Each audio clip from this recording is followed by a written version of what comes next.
Aytishlaricha hozirgi kunda 55-60 daraja issiq bo'lyapti ekan. Shuni hozir biz ham sinab ko'rmoqchimiz. 50 darajada tuxum pishadi. Shunga hozir quyoshga skortga qo'yib berganmiz. Shuni hozir tuxum chaqib sinab ko'ramiz.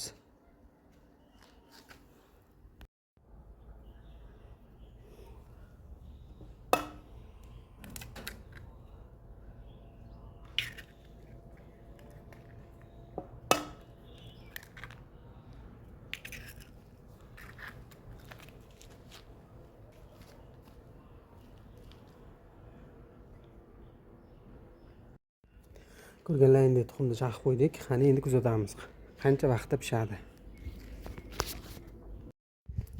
Ko'rib turibsizlar, 1 soatdan keyingi holat. Ko'piylashlari bor, bilmayman nimaga bunaqa.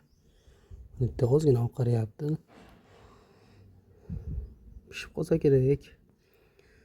Qani yana 1 soat kutamiz. Kuzatishda davom etamiz. Rosa 3 soatdan keyingi holati. Mana o'zi oqarib qopti o'zi. Sarig'iga kelsa, sarig'i qandaydir yoqimsiz holatga kelyapti. Bundan shuni anglash mumkinki, hozirgi kunda 50 gradus issiq yo'q. Chunki 3 soatda pishish kerak edi.